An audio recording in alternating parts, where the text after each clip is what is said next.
Bismillahirrahmanirrahim. Assalamualaikum warahmatullahi wabarakatuh dan salam sejahtera. Sekalung penghargaan buat Tuan Pengerusi Majlis, barisan panel hakim yang arif lagi bijaksana, tif-tif kehormatan yang dihormati, para guru, rakan-rakan, peserta, seterusnya hadir yang saya muliakan. Negarawan Ulum Tun Abdul Razak Husin pernah menegaskan bahawa perpaduan ialah kekuatan utama negara. Bertepatan dengan semangat itu, rukun negara diisytiharkan pada tahun 1970 sebagai ideologi kebangsaan bagi menyatukan rakyat selepas negara melalui detik hitam perpecahan. Lebih 5 dekad yang telah berlalu, namun persoalannya, adakah 5 prinsip itu sekadar menjadi lafaz di bibir atau benar-benar hidup dalam jiwa kita? Maka dengan penuh keyakinan saya berdiri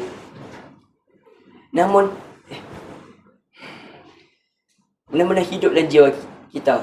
Maka dengan penuh keyakinan saya berdiri di pentas ini untuk menegaskan bahawa penghayatan prinsip-prinsip rukun negara merupakan kunci utama bersama membina negara bangsa yang bersatu, berdaulat dan sejahtera.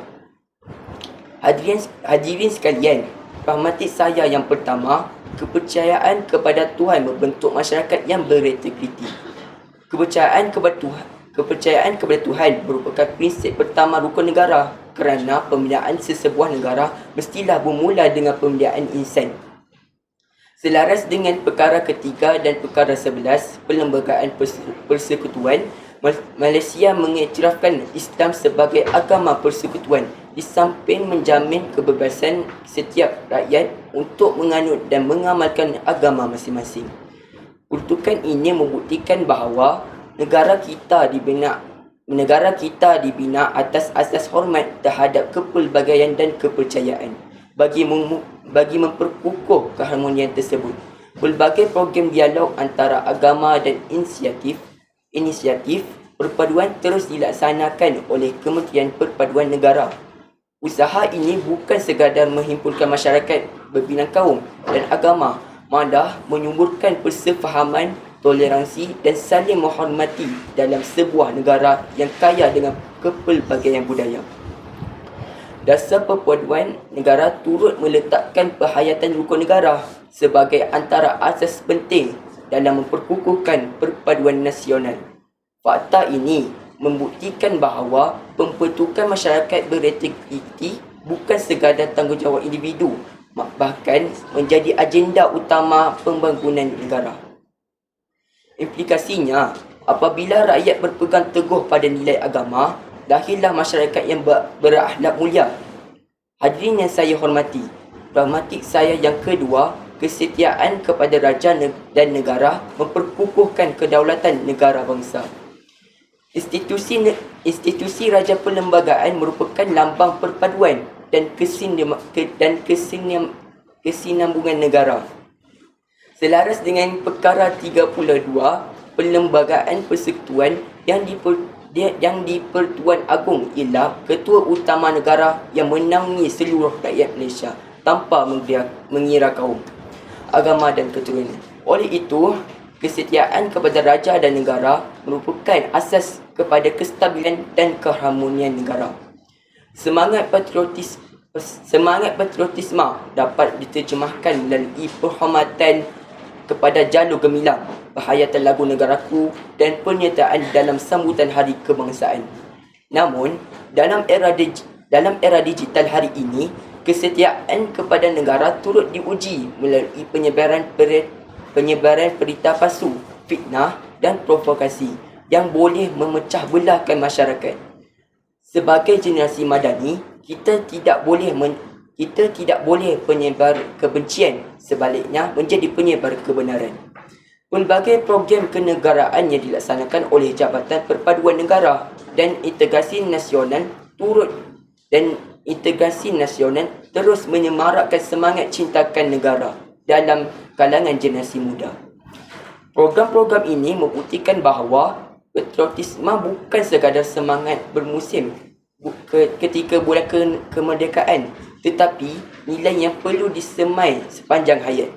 Kesannya, lahirlah rakyat yang menghargai keamanan, mempertahankan kedaulatan negara dan sanggup berbakti demi tanah air tercinta. Hadirin sekalian, pragmatik saya yang ketiga, kesopanan dan kesusilaan menyemai keharmonian masyarakat majmuk. Kemajuan sesebuah negara tidak hanya diukur melalui pencakar langit yang menjulang tinggi atau teknologi yang semakin canggih, tetapi turut diukur melalui akhlak rakyatnya. Hari ini, media sosial membuka ruang komunikasi tanpa sepadan.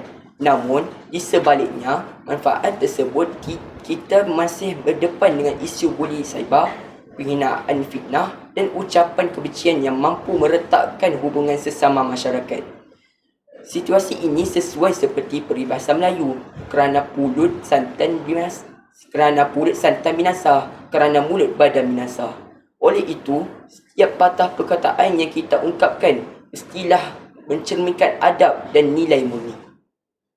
Pelbagai kempen kesedaran berkaitan etika komunikasi dan literasi digital yang terus dilaksanakan bagi membentuk masyarakat yang lebih berhemah ketika berinteraksi. Implikasinya, apabila masyarakat mengamalkan